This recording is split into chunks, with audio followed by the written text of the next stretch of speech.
Bienvenidos a este nuevo programa de Agua Viva. Como siempre, un abrazo muy fuerte desde Murcia, Radio y Televisión Vida emitiendo para el sureste de España y a través de nuestra app, de nuestra web, TuneIn Radio, iTunes o podcast, vídeos de YouTube a cualquier parte del mundo.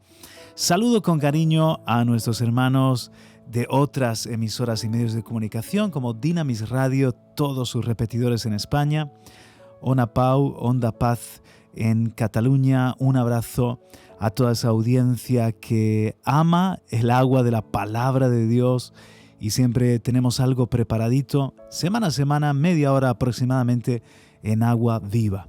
Segunda parte y la conclusión de este importante tema del libro La honra del ministerio de mi pastor, del querido pastor Juan Radamés Fernández. Y hay un capítulo, el número 2, que trata el tema de los hijos de Sarvia.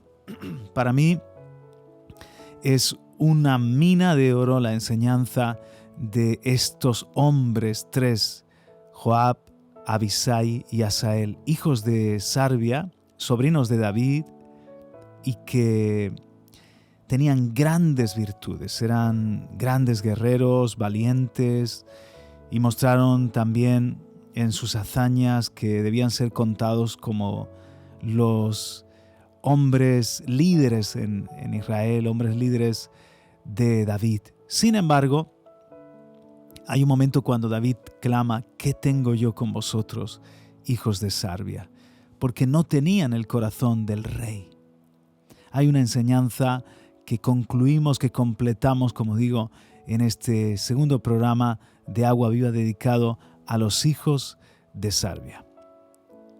Cuando se lee todos esos logros y todo lo que hicieron esos hombres para contribuir en el establecimiento del reinado de David, parece como si estuvieran unánimes, sintiendo una misma cosa o con una misma mente y un mismo corazón. Sin embargo, no fue así. Por tanto, ¿de qué vale y qué importa que contribuyan al reino si sus obras no son hechas según Dios? No se trata de hacer obras para Dios, sino de andar en sus caminos. El éxito de un ministerio, dice el pastor Juan Radamés Fernández, no se mide por las cosas visibles, las muchas cosas visibles que se hagan para el reino de los cielos, sino que aquel que las hizo tenga el corazón del rey para andar en obediencia y de acuerdo a su sentir. Dios es misericordioso, David fue misericordioso. Dios es justo, David amaba y se esforzaba por la justicia. Dios ama a sus enemigos, David amaba a sus enemigos. Pero eso no pasaba con Joab. En el reino de Dios, dejemos a un lado las agendas y asuntos personales, los cuales no tienen ninguna relación con el propósito divino. Si algún hermano tiene alguna cosa contra ti y tú tienes que juzgar algún asunto donde él esté implicado, deja tus prejuicios a un lado, porque ahora tú estás como representante de Dios y tu juicio debe ser imparcial. El problema que tengas con tu hermano, resuélvelo con Dios. Pero si el Espíritu Santo dice: apártame a fulano, hay que apartarlo, aunque no sea amigo ni alguien de nuestra predilección. Igualmente, si eres profeta, no des bendiciones a raudales únicamente a los tuyos y maldiciones a aquellos que no lo son. Cuídate de esas cosas. Profetiza, predica y ministra de acuerdo al corazón de Dios. El ministro de Dios dice como el Señor Jesús: mi madre y mis hermanos son los que oyen la palabra de Dios y la hacen. Lucas 8:21. En el reino de los cielos no hay preferencias ni simpatías personales. Actúe de acuerdo al corazón de Dios, no importando lo que se sienta en ese momento. Puede que tu deseo sea estallar en ira, pero debes actuar de acuerdo a cómo Dios actuaría con mansedumbre. Esto no lo tenían los hijos de Sarbia. Por eso para David eran duros, nocivos, desfavorables como malas noticias. Cuando Absalón se rebeló contra su padre, David fue traicionado no tan solo por su propio hijo, sino también por sus mejores amigos, incluyendo a su consejero personal, Aitofel. Esto lo encontramos en 2 de Samuel 15:12. Por lo cual, al ver el hijo de Isaí que el complot en su contra se hacía más fuerte, decidió huir con unos cuantos fieles. Esta penosa situación vino a consecuencia de su pecado contra Urías Eteo, por cuya causa Jehová juró que la espada no se apartaría jamás de su casa. Lo encontramos en 2 de Samuel 12, 9 y 10. Y como el rey estaba consciente de estas cosas, lloraba amargamente su culpa. Así, abandonando el trono, subió David la cuesta de los olivos, descalzo y llorando junto al pueblo que le seguía. Mas, al llegar David hasta Bahurim, sucedió el incidente donde sale por primera vez la expresión que nos ocupa. Leeremos 2 de Samuel 16, 5 al 9.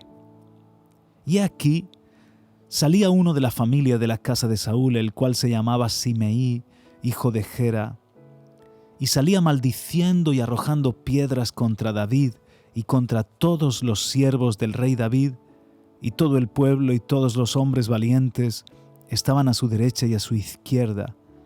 Y decía Simeí maldiciéndole: «Fuera, fuera, hombre sanguinario y perverso.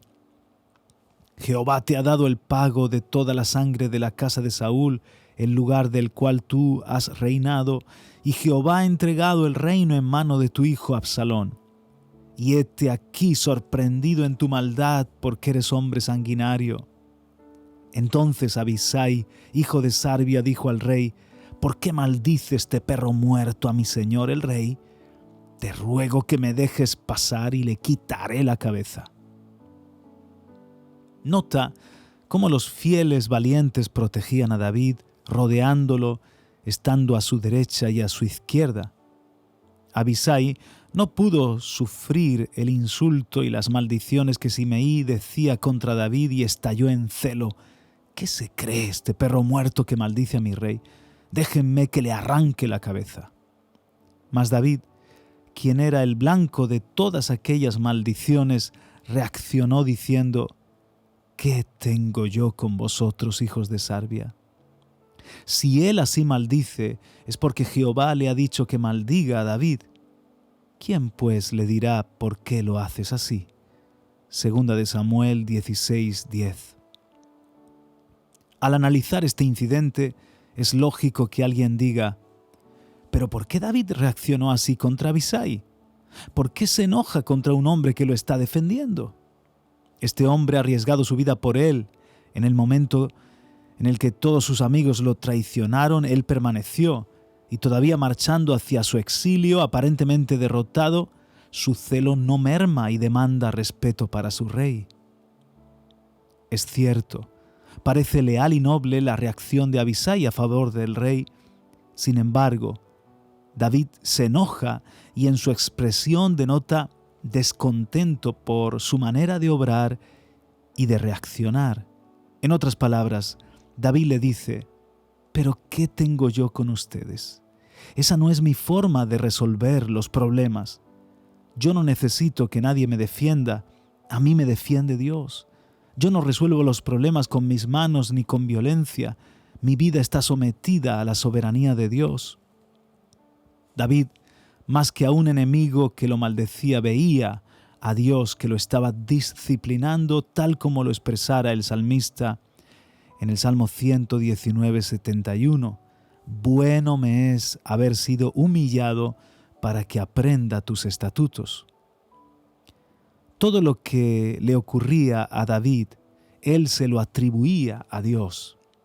De manera que si un hombre se atrevía a maldecirle, seguramente era porque Jehová lo permitía. Y si así ha sido, ¿quién lo puede impedir? David era un hombre maduro que aceptaba la disciplina del Señor porque sabía que nada ocurre sin que Dios lo sepa o lo haga. Por eso, él se sometía a la soberanía de Dios y como hombre maduro se dejaba disciplinar. En cambio, este hijo de Sarbia vino con su celo sin ciencia, obviamente con otro espíritu y con violencia. Muchas veces, en nuestro celo por Dios se cuelan otras cosas. Por tanto, lo importante aquí no es tener celo de Dios, sino tener su corazón. El celo, según su corazón, se define en un andar en el consejo de Dios, en su voluntad, en su intención y con su mismo espíritu. Es un celo que se manifiesta en el fruto del espíritu, en amor, gozo, paz, paciencia, benignidad, bondad, fe, mansedumbre, templanza, etc. En la madurez hay sujeción a la voluntad de Dios y sometimiento a la disciplina del Señor. Ese era el corazón de David, pero no el de los hijos de Sarbia. Meditemos en estas cosas. Hay ocasiones en las que manifestamos celos, pero es de nuestra carne, basado en otras cosas menos en Dios. Jesús le dijo a Pedro, cuando intentó defenderlo de la turba que vino con Judas a prenderlo en el huerto de Getsemaní: «Mete tu espada en la vaina, la copa que el Padre me ha dado, ¿no la he de beber?». Evangelio de Juan, capítulo 18, verso 11. Y en Mateo dice: «¿Acaso piensas que no puedo ahora orar a mi Padre y que Él no me daría más de 12 legiones de ángeles? Pero ¿cómo entonces se cumplirían las Escrituras de que es necesario que así se haga?». Mateo 26, 53 y 54. Y lo que ocurre es que con nuestro celo entorpecemos los caminos rectos del Señor, porque no tiene ciencia ese celo ni está de acuerdo a Dios. El que tiene el corazón de Dios actúa siempre sometido a la voluntad del Señor y no a la suya propia. Si continuamos delineando el carácter de David versus los hijos de Sarbia, reafirmaremos la gran diferencia de espíritus.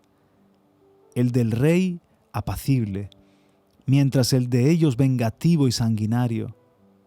Cuando muere Absalón, su padre lo llora y vuelve a Jerusalén para establecerse en su trono. Pero David estaba cruzando el Jordán. Simeí, el que le había maldecido, corrió a recibirle junto con los de Judá y el pueblo. Esto está en 2 de Samuel 19, 16. Entonces Simeí se postró delante de él y le dijo: «No me culpe mi señor de iniquidad, ni tengas memoria de los males que tu siervo hizo el día en que mi señor el rey salió de Jerusalén. No los guarde el rey en su corazón, porque yo tu siervo reconozco haber pecado, y he venido hoy el primero de toda la casa de José para descender a recibir a mi señor el rey». Vemos aquí un hombre que reconoce haber pecado y se arrepiente y se humilla delante de su agraviado. Mas, antes de que David pudiera articular una palabra nuevamente, le salió al encuentro Abisai y le dijo: «¿No ha de morir por esto Simeí que maldijo al ungido de Jehová?». Es 2 de Samuel 19, verso 21. Vemos otra vez la actitud de Abisai, el cual no había entendido, y por segunda vez David le reclama: «¿Qué tengo yo con vosotros, hijos de Sarbia? Para que hoy me seáis adversarios.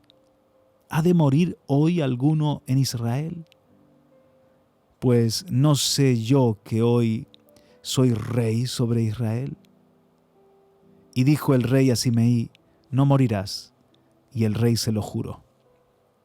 Hemos leído 2 de Samuel 19, versos 22 y 23. ¿Qué corazón tenían estos hombres que no podían discernir ni el tiempo ni las sazones de su rey? ¿Cómo puede David, en un día de gozo y de victoria en que Jehová le ha restaurado el reino, ajusticiar a los que fueron sus contrarios? Hagamos una retrospección E imaginemos el gozo que podía haber sentido David al ver que Jehová lo había sacado de la humillación y de la vergüenza. Él volvía con alegría a la tierra que tiempo atrás había dejado con lágrimas. Y para coronar su victoria, los que habían quedado en Jerusalén vienen a recibirle, a rendirle honor, incluyendo sus enemigos que ahora vienen humillándose delante de él. Aquel que había sido más osado y se había atrevido a maldecirle, ahora se adelanta para ser el primero en recibirle y postrado pedirle perdón. Pero Abisai, impulsivo y vengativo, abre la boca para clamar venganza, insensible al corazón del rey, en el que había perdón, gratitud, y nuevamente honra a Jehová que le honró. Ese era el corazón de David. ¿Cómo podría derramar sangre en el día del gozo y de la restitución? Definitivamente no había concordia entre ellos. Por eso, de colaboradores pasan a ser adversarios. Existen 4 palabras hebreas que son traducidas como adversario. David pudo usar 3 palabras de ellas, pero la que usó es raramente usada en el Antiguo Testamento. La palabra que utilizó David fue Satán, de donde viene el nombre Satanás. David les dijo: ustedes me son Satanás. En otras palabras, ¿qué tengo yo con ustedes? ¿Qué armonía? ¿Qué acuerdo? ¿Cómo es que estamos juntos? ¿Por qué estamos unidos en una causa común si ustedes no se parecen a mí? ¿Qué espíritu hay en ustedes? Me es contrario. Es como Satanás se me opone.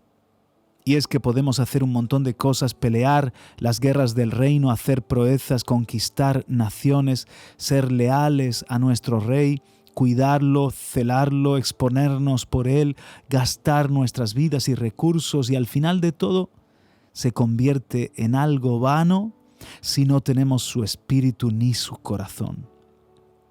Oye, Iglesia de Jesucristo, tú siempre tendrás que ser un pueblo conforme al corazón de Dios. Entiende que el hecho no es pelear, ni conquistar, ni guerrear, ni darse, ni entregarse, ni esforzarse. Es tener el corazón y la motivación correcta. Tener su corazón es tener el mismo espíritu y actuar en el fruto del espíritu en todo lo que es Él, y también obrar como Él lo haría. El que no tiene el corazón del Rey siempre andará desorientado, fuera de foco, y nunca dará en el blanco del propósito divino. Revalidemos este pensamiento en uno de los relatos del Evangelio para tener un contexto.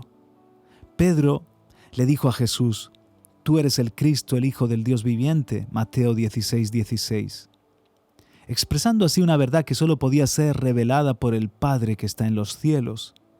Mas, después de que Jesús comenzó a declarar a sus discípulos que le era necesario ir a Jerusalén y padecer mucho de los ancianos, de los principales sacerdotes y de los escribas, y ser muerto y resucitar al tercer día, entonces dice el Evangelio que Pedro lo tomó aparte y comenzó a reconvenirle diciéndole: «Señor, ten compasión de ti, en ninguna manera esto te acontezca». Mateo 16:22. La actitud de Pedro no dista mucho de la de Joab, Abisai y Asael, tratando de evitar un dolor a su líder. Pero Jesús reacciona a esto enfrentando a Pedro y le dice: «Quítate de delante de mí, Satanás, me eres tropiezo, porque no pones la mira en las cosas de Dios, sino en las de los hombres». Mateo 16:23. Jesús también usó la palabra tropiezo del griego escándalon, que en su uso original es un tipo de trampa que se usaba en aquellos días. Por lo cual la enseñanza es esta: cualquiera se puede convertir en un Satanás, no importa el nivel espiritual ni la revelación más elevada que hayas recibido. Si pones los ojos en las cosas de los hombres y no en las de Dios, puedes convertirte en un oponente, en un Satanás. De nada sirve que un hombre dé su vida y se esfuerce en las guerras de Dios cuando su fin es algo terrenal y no celestial. El que tiene el corazón del reino también tiene sus ojos puestos en las cosas del reino, actúa en el espíritu del reino, con la motivación del reino, en el propósito del reino, en el consejo del reino y sometido al plan de Dios y en lo que Él quiere hacer en ese momento en beneficio de su reino. ¿Cómo es posible que personas que pasan su vida sirviéndole a Dios, como estos hijos de Sarbia, que dirigieron hombres de guerra, conquistaron reinos y ganaron batallas, al final le sean Satanás al rey? Por tanto, no es hacer, sino ser. Obrar correctamente es poseer el verdadero espíritu. Me llama la atención la actitud de Pedro al reconvenir al maestro, rogándole que no se entregara porque temía por su vida, con la cual no es difícil estar de acuerdo. ¿Quién quiere que se muera un amigo? ¿Quién quiere que desaparezca un compañero o que se trunque la vida de un líder? Pero la preocupación del discípulo era falsa, pues en ella se escondían ciertos pensamientos que eran contrarios al plan de Dios y al propósito celestial. Pedro pensaba que si Jesús moría no habría reino, y todo lo que había dejado por obtener una vida mejor se podía venir abajo con la muerte del Hijo de Dios. Este cristiano quería un reino sin cruz, pero la palabra de Dios dice que sin derramamiento de sangre no había remisión de pecados. Hebreos 9:22.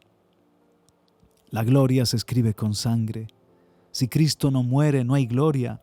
Sin la muerte del que era la muerte de la muerte, no habría reino de vida en la tierra. La palabra reconvenir, en griego epitimao, significa juzgar, reprender, amonestar duramente, mostrar el honor, levantar el precio. Aplicando, vemos que Pedro comenzó a reprender a Jesús y también a halagarle, a mostrarle lo mucho que valía para que se dejase ahora crucificar.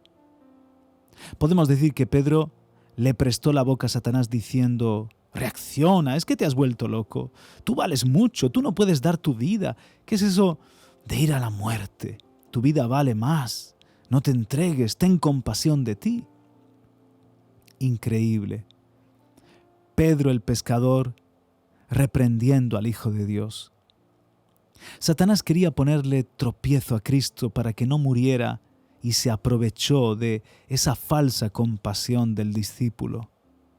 Hay celos que se convierten en tropiezo, que hacen caer, que perturban el plan de Dios y hacen de la persona, esa persona que siente los celos, un adversario del propósito eterno del Señor. Cuando no tenemos el corazón de Dios ni el espíritu del reino, aunque realicemos muchas cosas y nos esforcemos, somos adversarios. Por eso Jesús dijo: el que no es conmigo, contra mí es, y el que conmigo no recoge, desparrama. Mateo 12:30. Estar con Jesús es tener su mismo corazón, porque el que no está con Él está contra Él. Podemos tener muy buena intención y decir: mira, Señor, he ganado tantas almas para el reino, vivo para ti, quiero que reines, cuido celosamente que se cumplan tus mandamientos, no acepto que nadie te maldiga. Y todo eso suena muy bien, pero cuando vamos a su esencia, a la verdadera motivación, puede que todo eso sea un tropiezo, algo adverso al corazón de Dios. Finalmente, volviendo a los hijos de Sarbia, cuando el ejército de David salía a perseguir a Absalón, David quiso acompañarlos, pero el pueblo se lo impidió. Entonces él les recomendó a los capitanes y a los que estaban al mando, es decir, Joab, Abisai e Itai: tratad benignamente por amor de mí al joven Absalón. 2 Samuel 18:5. Mas cuando Absalón se encontró con la armada de David, el mulo en el que andaba se metió debajo de unas ramas fuertemente tupidas de una encina y su larga y hermosa cabellera se le enredó en las mismas, por lo que el mulo pasó, Pero el joven se quedó suspendido en el aire, colgando de las ramas y sin poder librarse. Lo leemos en 2 de Samuel 18:9. Uno de los soldados de David que lo vio fue y avisó a Joab, y éste le dijo: «Y viéndolo tú, ¿por qué no le mataste después allí y lo echaste a tierra? Me hubiera placido darte 10 siclos de plata y un talabarte». Es 2 de Samuel 18, 10 y 11.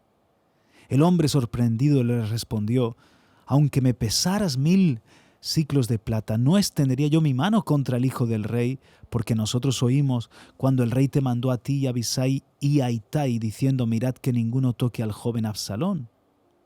Entonces Joab le respondió con desdén: «No malgastaré mi tiempo contigo». Hecho así, Joab tomó 3 dardos en sus manos y los clavó directamente en el corazón de Absalón. Después, 10 de sus escuderos rodearon a Absalón y terminaron de matarlo. ¡Qué duro este Joab!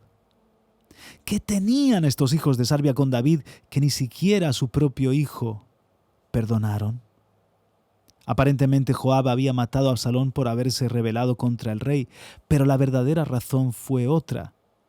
Nota que si Absalón reinaba, era probable que Joab no fuese el general de su armada, por lo que había sucedido entre ellos. Sucedió que cuando David hizo volver a Absalón, después de haber sido echado de su presencia por haber matado a su hermano, el joven trató de reunirse con Joab y le mandó a buscar en 2 ocasiones y éste no quiso ir, por lo que Absalón mandó a prender fuego a un campo propiedad del general para ver si así reaccionaba. Esto lo leemos en 2 de Samuel 14, 29 y 30. Entonces Joab fue a verle y le pidió explicaciones a Absalón, pero no hizo nada en su contra ni profirió palabra. Pero aparentemente guardó en su corazón esto para otra ocasión y se cobró la cuenta con creces. Por tanto, la muerte de Absalón fue un ajuste de cuentas entre Joab y el engreído jovencito, más que proteger al reino. Es evidente que todo lo que amenazaba a Joab, él lo incluía dentro de su agenda militar sin importar el rango, la relación familiar o el orden, ni la orden recibida por el rey David. Todo lo que le estorbaba, todo lo que fuese una amenaza, lo quitaba del medio. Cuando el rey supo la noticia de que Absalón había muerto, turbado, lloró amargamente y gritaba: «Hijo mío, Absalón, hijo mío». Está en 2 de Samuel 18, 33. «¿Quién me diera que muriera yo en lugar de ti, Absalón, hijo mío?» ¡Qué dolor! El cuerpo de David temblaba, sus piernas flaqueaban, pero el rey seguía gritando sin importarle que vieran su humillación. Tan solo quería ver a su hijo tocar su cabellera. No importaba la vergüenza que le había ocasionado, el dolor que le había causado, o la traición que orquestó Absalón. Todo eso quedaba atrás, en un segundo lugar, frente a aquella hermosura inerte en aquel que desde la planta de su pie hasta su coronilla no tenía defecto, según 2 de Samuel 14, 25. Ahora Absalón reposaba extinto e indiferente a sus pies. El corazón estaba traspasado de dolor y de lo profundo de su ser solo salía un clamor: «Hijo mío, Absalón, hijo mío, Absalón». Pero cuando le dieron aviso a Joab de cómo estaba el rey, el general se enojó. Después, sin mostrar un hálito de respeto al luto de aquel por quien tantas veces se había esforzado, y sin ningún vestigio de arrepentimiento por lo que había hecho, dando muerte a Absalón, con gran desfachatez reprendió al rey. Esto está en 2 de Samuel 19, 5 al 7. Y le dijo Absalón a David: «Hoy has avergonzado el rostro de tus siervos, que hoy han librado tu vida y la vida de tus hijos. Porque hoy has declarado que nada te importa, ni tus príncipes ni siervos, pues hoy me has hecho ver claramente que si Absalón viviera, aunque todos nosotros estuviéramos muertos, tú estarías contento. Levántate pues ahora y ve fuera y habla bondadosamente a tus siervos, porque juro por Jehová que si no sales, no quedará ni hombre contigo esta noche. Y esto te será peor que todos los males que te han sobrevenido desde tu juventud hasta ahora. ¡Qué cinismo! ¿Cómo podía entender Joab que el rey estaba llorando no tanto a su hijo muerto, sino las consecuencias de su pecado? Sin duda, se había cumplido lo que Jehová sentenció por boca del profeta Natán.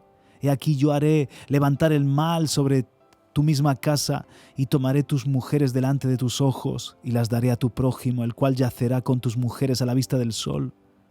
Porque tú lo hiciste en secreto, yo haré esto delante de todo Israel y a plena luz del sol. También Jehová ha remitido tu pecado, no morirás, más cuanto con este asunto hiciste blasfemar a los enemigos de Jehová, el hijo que te ha nacido, ciertamente morirá. Segunda de Samuel 12, 11 al 14. David no solo lloraba la muerte de Absalón, lloraba el pecado de Amnón, la posterior muerte de Amnón a manos de Absalón, la rebelión de Absalón contra su persona y su reino, la toma de Absalón de sus concubinas a la vista de todo Israel. Tal como él mismo había sentenciado, pagó 4 veces tanto. Segunda de Samuel 12, 6. David era amigo de sus enemigos y lloraba también por sus hijos rebeldes como llora Dios. Nunca podría entender estas razones el general asesino, poseedor de impulsos locos y maquiavélicos, porque obviamente pensaba que el fin justificaba los medios. Hay cosas que parecen de Dios, pero no son de Dios. Son adversas y hasta causan tropiezo. Sería terrible que nos convirtamos en adversarios de Dios sin saberlo, que nos pasáramos toda la vida sirviéndole y que al final todo ese esfuerzo haya sido inútil porque no lo hicimos de acuerdo con el corazón de Dios, quien paga a cada uno conforme a sus obras. Por tanto, para tener el corazón de Dios hay que conocer a Dios y luego someterse a Él. Veamos ahora cómo terminó Joab al paso del tiempo que David había envejecido. Adonías, uno de sus hijos nacidos después de Absalón, dijo: yo reinaré. Primera de Reyes 1:5, y se puso de acuerdo con Joab, hijo de Sarvia, y con el sacerdote Abiatar. Sabemos que Jehová había dicho a David que Salomón reinaría después de él, y David se lo había prometido a Betsabé, la madre de Salomón. Pero ellos intentaron ignorar estas cosas. Cuando David fue alertado sobre eso, llamó al sacerdote Sadoc, al profeta Natán y a Benaía, hijo de Joiada, y les dijo: tomad con vosotros los siervos de vuestro señor y montad a Salomón mi hijo en mi mula y llevadlo a Gión, y allí lo ungirán el sacerdote Sadoc y el profeta Natán como rey sobre Israel, y tocaréis trompeta diciendo: viva el rey Salomón. Después iréis vosotros detrás de él, y vendrá y se sentará en mi trono, y él reinará por mí, porque a él he escogido para que sea príncipe sobre Israel y sobre Judá. Primera de Reyes 1, 32 al 35. Ellos hicieron como David había ordenado, y entonces Salomón fue confirmado en el trono de su padre, y todo el pueblo clamaba: ¡viva el rey Salomón! Todos le seguían y la gente cantaba con flautas, y era notoria la algarabía que había en Israel. Cuando Adonías, Joab y los que con ellos estaban oyeron lo que había ocurrido, dice la Biblia que se estremecieron y cada uno se fue por su lado. Adonías se refugió lleno de miedo en el templo y se asió de los cuernos del altar. Primera de Reyes 1, 49 y 50. Todo eso se lo hicieron saber a Salomón, y éste dijo: si él fuere hombre de bien, ni uno de sus cabellos caerá en tierra, mas si se hallare mal en él, morirá. El rey lo perdonó, pero no corrieron con la misma suerte aquellos que anduvieron fuera de enfoque y que en el momento que tuvieron que ungir al que sustituiría al rey, se pusieron de parte de los rebeldes, siguiendo a aquel a quien Jehová no eligió. Entre ellos estaba Joab. ¿Por qué Natán no se puso de parte de Adonías, sino de Salomón, aunque era un joven? Porque el corazón del profeta estaba de acuerdo con el corazón de Dios y por consiguiente en armonía con su propósito. Los que son como Dios dicen: al que elija Jehová, a ese voy a seguir, a ese voy a ungir, a ese me voy a someter. El pueblo de Israel le dijo a Josué, después de la muerte de Moisés: de la manera como obedecimos a Moisés en todas las cosas, así te obedeceremos a ti. Solamente que Jehová tu Dios esté contigo como estuvo con Moisés. Josué 1:17. Estemos siempre de parte de Dios.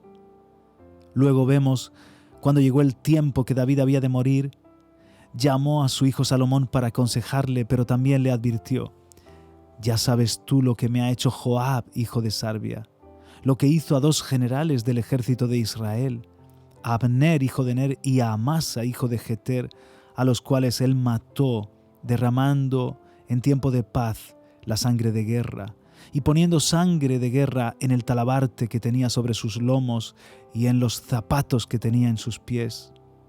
Tú pues harás conforme a tu sabiduría, no dejarás descender sus canas al Seol en paz. Primera de Reyes 2, 5 y 6. Con estas palabras David sentenció a muerte a Joab y no lo mató cuando él reinaba, porque David es un tipo del Padre y la palabra dice que el Padre a nadie juzga, sino que todo el juicio dio al Hijo. Evangelio de San Juan, capítulo 5, verso 22.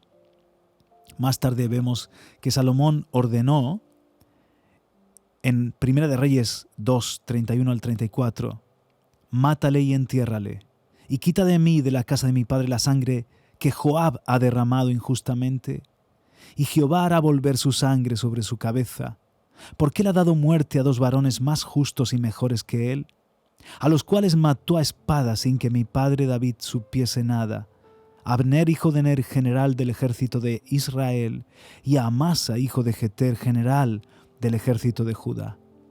La sangre pues de ellos recaerá sobre la cabeza de Joab y sobre la cabeza de su descendencia para siempre.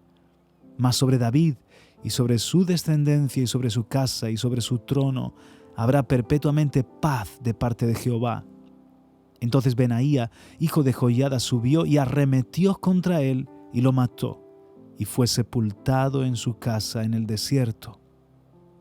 Joab murió sin pena ni gloria, como un villano fue cortado, porque en todo lo que hizo nunca tuvo el corazón del rey.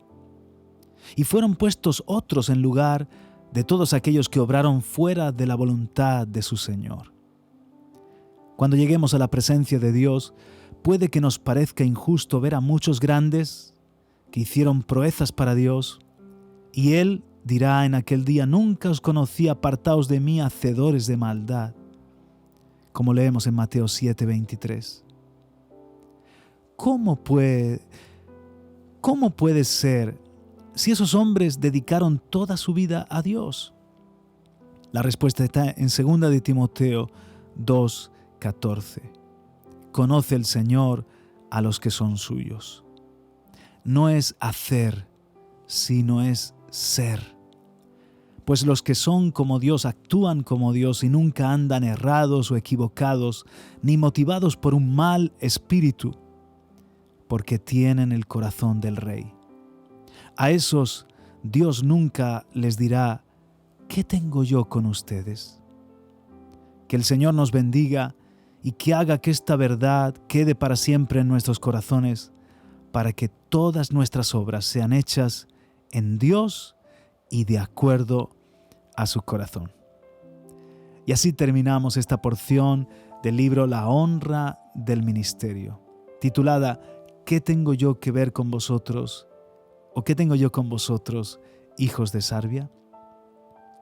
Espero que te haya edificado, inspirado como a mí, y que el Señor nos guarde siempre, guarde nuestros corazones, para no solamente hacer lo bueno, sino con un corazón conforme al de Dios, agradable al Señor. Mucho para meditar, mucho para rumiar de esta enseñanza del pastor Juan Radamés Fernández. La puedes encontrar en el libro la honra del ministerio.